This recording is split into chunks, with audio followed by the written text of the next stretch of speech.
ಗೊತ್ತಾಗದಿರೋ ಪರಿಸ್ಥಿತಿಲಿ ನಾನಿದ್ದೀನಿ. ಅವ್ರು ಯಾರೋ ಬಂದ್ರು, ಅಕ್ಕ ಬಾವ ಅಂತ ಅಂದ್ರು, ಮೋಸ ಮಾಡ್ಬಿಟ್ರು. ಈಗ ಇವ್ರು ಯಾರೋ ನನಗೆ ಸಿಕ್ಕಿದ್ದಾರೆ, ಅಣ್ಣ ಅತ್ತಿಗೆ ಅಂತ ಹೇಳ್ತಿದ್ದಾರೆ. ನಾನು ಏನ್ ಮಾಡ್ಬೇಕು ಅಂತಾನೆ ಗೊತ್ತಾಗ್ತಾ ಇಲ್ಲ. ಇವ್ರು ಹೇಳ್ತಿರೋದು ನಿಜನಾ ಸುಳ್ಳ ನನಗೊಂದು ಗೊತ್ತಾಗ್ತಾ ಇಲ್ಲ. ಯಾವ್ದು ನಂಬೋದು?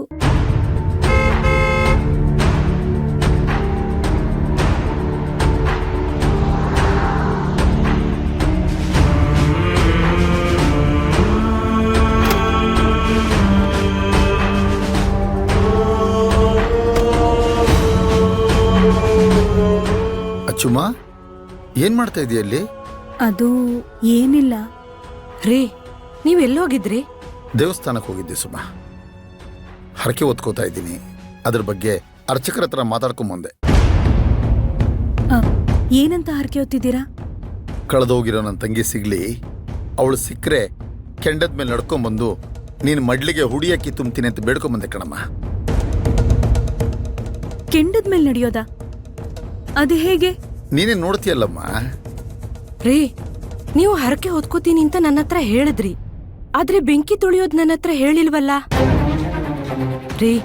ನನಗೆ ಯಾಕೋ ಸುಮಾ, ದೇವ್ರ ಹರಕೆ ಮೇಲೆ ಅನುಮಾನ ಪಡಬಾರ್ದು. ಹರಕೆ ಹೊತ್ಮೇಲೆ ನಾವು ಸೇವೆ ಮಾಡ್ತೀವಲ್ಲ, ಅದರಿಂದ ನೋವಾಗುತ್ತೆ. ಅದನ್ನೂ ತಪ್ಪು ಅಂತ ಭಾವಿಸ್ಬಾರ್ದು. ಈ ಬದುಕು, ಈ ದೇಹ ಎಲ್ಲವೂ ಆ ದೈವ ಕೊಟ್ಟು ಭಿಕ್ಷೆ ತಾನೆ. ಭಗವಂತ ಎಲ್ಲವೂ ನಿರ್ಧಾರ ಮಾಡಿಬಿಟ್ಟಿರ್ತಾನೆ. ಯಾವಾಗ ಏನ್ ಮಾಡಬೇಕು ಅದನ್ನು ಮಾಡಲೇಬೇಕು. ಅದೇ ಥರ ಎಲ್ಲಿ ಏನ್ ಸೇರ್ಬೇಕು ಅದು ಸೇರ್ಲೇಬೇಕು ಅಲ್ವಾ ಸುಮಾ? ಯಾವತ್ತು ಈ ನನ್ನ ಮುದ್ದು ಬಂಗಾರ ಕಣ್ಮಣಿ ಕಾಣೆ ಆದ್ಲೋ ಅವತ್ತೇ ಯಾರು ಮುಂದೇನು ಮಂಡಿ ಊರ್ದೇ ಇದ್ದೆ ವೀರಣ್ಣ ಮೊದಲನೇ ಸಲ ಆ ಈಶ್ವರನ ಮುಂದೆ ಮಂಡಿ ಊರಿ ಕೂತೆ. ಇವತ್ತಿನವರೆಗೂ ಬರೀ ಭೂಮಿನೇ ನೋಡ್ತಿದ್ದ ಕೈಯಿಂದ ಅವನು ಮುಂದೆ ಕೂತು ಮೊದಲನೇ ಸರಿ ಅವನ ಮುಂದೆ ಚಾಚಿ ಬೇಡ್ಕೊಂಡೆ. ನನ್ನ ತಂಗಿನ ಕೊಟ್ಬಿಡು, ನನ್ನ ತಂಗಿನ ಕೊಟ್ಬಿಡು ಅಂತ ಪರಿಪರಿಯಾಗಿ ಬೇಡ್ಕೊಂಡೆ.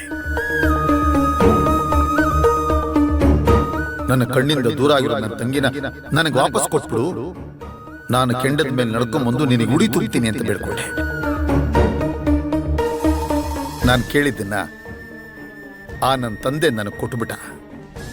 ನಾನು ಬೇಡ್ಕೊಂಡ್ ಬಂದ ಹಾಗೆ ಹರಕೆ ತೀರಿಸ್ಬೇಕು ಅಲ್ವಾ ಸುಮತಿ? ಅಣ್ಣ,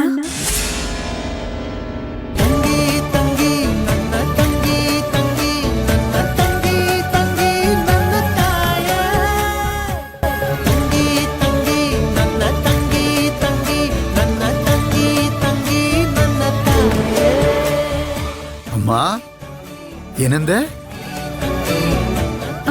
ಅಣ್ಣ, ಇನ್ನೊಂದ್ಸರಿ ಹೇಳು. ಅಣ್ಣ. ಸುಮತಿ, ಕೇಳಿಸ್ಕೊಂಡ್ಯಾ? ಕೇಳಿಸ್ಕೊಂಡೆ. ಅಚ್ಚು ಕರ್ತಿದ್ದೀನಿ, ಕೇಳಿಸ್ತಾ? ಕೇಳಿಸ್ತು. ಅಮ್ಮ ಅಮ್ಮ ಇನ್ನೊಂದ್ಸರಿ ಹೇಳು, ಇನ್ನೊಂದ್ಸರಿ ಹೇಳು. ಅಣ್ಣ,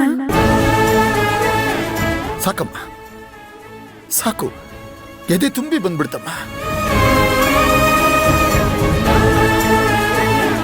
ಯಾಕಣ್ಣ ಇಷ್ಟೊಂದು ನೋವು ಅನ್ಭವಿಸ್ತಿದ್ದೀರಾ? ಇದು ನೋವಲ್ಲಮ್ಮ ಅಚ್ಚು. ಈ ಪ್ರಕೃತಿಯಲ್ಲಿ ಹೂ ಅರಳುತ್ತಲ್ಲ, ಅದು ನಮ್ ಕಣ್ಣಿಗೆ ಕಾಣುತ್ತೆ. ಆದ್ರೆ ಹೂ ಅರಳಕ್ಕೆ ಗಾಳಿ ಬೀಸುತ್ತಲ್ಲ, ಅದು ನಮ್ ಕಣ್ಣಿಗೆ ಕಾಣಿಸ್ಕೊಡೋದಿಲ್ಲ ಕಣಮ್ಮ. ನೀನೀಗ ಅಣ್ಣ ಅಂತ ಅಂದ್ಯಲ್ಲ, ಅದು ಈ ಹೂ ಅರಳಕ್ಕೆ ಬೀಸೋ ಗಾಳಿ ತರ ನನ್ನ ಮನಸ್ಸಿಗೆ ತುಂಬಾ ಸಂತೋಷ ಕೊಡುತ್ತಮ್ಮ.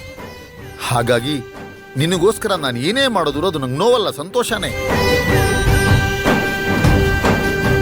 ಸರಿ ಅಣ್ಣ, ಈಗ ನೀವ್ ಅನ್ಕೊಂಡಿದ್ದು ನಡೆದ್ರೆ ನಾನು ನಿಮ್ ತರನೇ ಹರಕೆ ಹೊರ್ಲ. ಅಚ್ಚು, ನೀನ್ ಯಾಕಮ್ಮ ಹರಕೆ ಹೊತ್ಕೋತೀಯಾ? ಅದ್ನೆಲ್ಲ ನಿನ್ ಕೈಲಿ ಮಾಡಕ್ ಆಗಲ್ಲ. ಹೌದು ಹೌದು ರಾಜ. ಅಲ್ಲ, ನೀನ್ ಯಾಕೆ ಹರಕೆ ಹೊರಬೇಕು ಹೇಳು? ನಿನಗೇನ್ ಬೇಕೇಳಿ? ಅಣ್ಣ ಇಲ್ವಾ? ಚಿಟಿಕಿ ಹೊಡೆಯೋಷ್ಟಲ್ಲಿ ತಂದ್ಕೊಟ್ಬಿಡ್ತಾ. ನಿನಗೇನ್ ಬೇಕೇಳು? ಅಣ್ಣ, ನಾನ್ ಮೊದ್ಲಿನ ತರ ಆಗ್ಬೇಕಲ್ವಾ? ಅಣ್ಣ, ನಂಗೆ ಜ್ಞಾಪಕ ಎಲ್ಲ ಬರ್ಬೇಕಲ್ಲ. ನಾನ್ ಮತ್ತೆ ಮೊದ್ಲಿನ ತರ ಆಗ್ಬೇಕು. ಅದಕ್ಕೆ ಹೌದಣ್ಣ, ಈಗ ನೀವಿಬ್ರು ಹೇಳಿದ್ದನ್ನ ತೋರಿಸಿದ್ದನ್ನ ನೋಡಿ ನನಗ್ ಸ್ವಲ್ಪ ನಂಬಿಕೆ ಬರ್ತಿದೆ.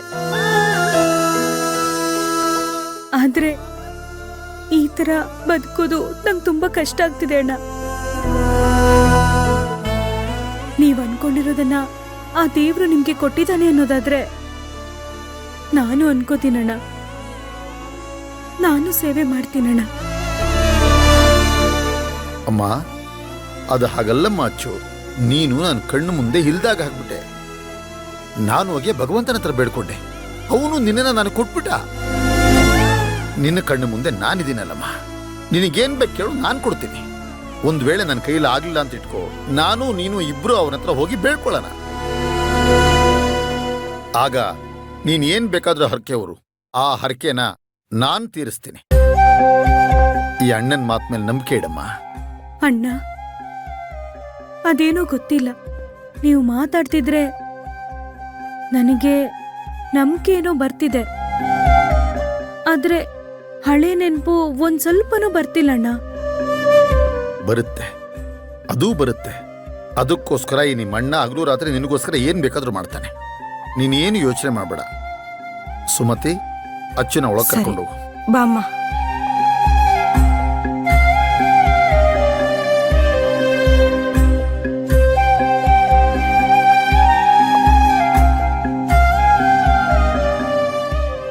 ಹಲೋ. ಹೇಳಿ ವೀರಣ್ಣ ಅವರೇ. ಹಾ, ನಾನು ನಿಮ್ಮ ಹತ್ರ ಒಂದು ಮುಖ್ಯವಾದ ವಿಷಯ ಮಾತಾಡಬೇಕಾಗಿತ್ತು. ನಾನೇ ಆಸ್ಪತ್ರೆ ಹತ್ರ ಬರಲಾ ಅಥವಾ ನೀವು ಮನೆಗೆ ಬರ್ತೀರಾ ಡಾಕ್ಟ್ರೇ? ನಾನೇ ನಿಮ್ಮ ಮನೆಗೆ ಬರ್ತೀನಿ. ಸರಿ, ಬನ್ನಿ. ಸರಿ ಸರಿ ಆಯ್ತು.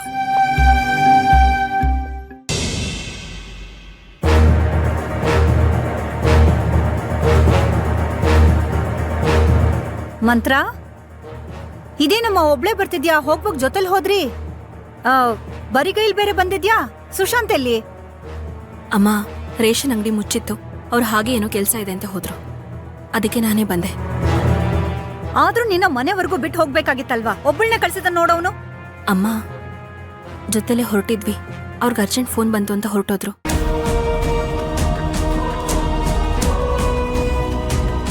ಏನು ಅಮ್ಮ, ಹೋಗುವಾಗ ನೀನ್ ಒಂಥರ ಇದ್ದೆ, ಈಗ ಯಾಕೋ ಒಂಥರ ಇದ್ಯಾ? ಹೇಳಮ್ಮ, ಏನಾಯ್ತು ಮಂತ್ರ? ಏನಿಲ್ಲಮ್ಮ, ಬಿಸಿಲಲ್ಲಿ ಬಂದಲ್ಲ, ಅದಕ್ಕೆ ಸುಸ್ತಾಗಿದೆ. ಅಂಗಡಿ ರಜಾ ಅಂತ ಗೊತ್ತಿದ್ರೆ ನಾನು ಹೋಗ್ತಾ ಇರ್ಲಿಲ್ಲ. ಅಮ್ಮೋರೇ, ಹಾ ಬಾಪ. ದಿನಸಿ ಅಂಗಡಿ ಅವನು. ಏನಪ್ಪ, ನಿಮ್ ಅಂಗಡಿ ರಜಾ ಇತ್ತ ಇವತ್ತು? ಬೇರೆ ಕಡೆಯಿಂದ ತಂದ್ಯಾ? ಅಯ್ಯ ಸುಮ್ನಿರಿ ಅಮ್ಮ, ನಮ್ಮ ಯಜಮಾನ್ರು ನಮ್ಗೆ ರಜಾ ಯಾವತ್ತೂ ಕೊಡೋದೇ ಇಲ್ಲ.